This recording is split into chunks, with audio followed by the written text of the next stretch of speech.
station on Space to Ground. Welcome to Space to Ground, your weekly look at what's happening on board the International Space Station. I'm Dan Hewitt. This week, NASA celebrated the anniversaries of two big events that laid the groundwork for everything we do in space today. On June 3rd, 1965, Gemini 4 blasted off and resulted in two hallmarks of human spaceflight. The first flight overseen by Mission Control Houston and the first U.S. spacewalk. Since that day 50 years ago, men and women in Mission Control Houston have supported every U.S. human spaceflight and continue to fly the space station today.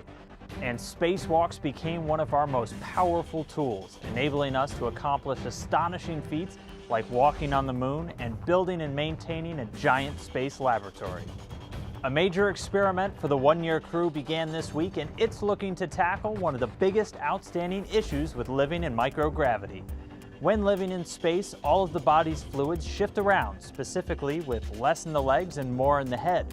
Researchers believe that this increased fluid level in the head could be increasing pressure and causing astronauts' vision to become impaired. One-year crew members Scott Kelly and Mikhail Kornienko donned the Russian Chibis device to draw fluids back towards their legs so measurements of their eyes and blood vessels could be taken.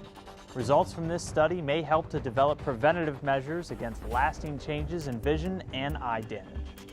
This week, Alice wants to know how long it takes to train as an astronaut.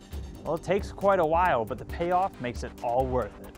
The first step is getting selected and then going through astronaut candidate training, which takes about 2 years and gives future astronauts the skills and knowledge needed for formal mission training.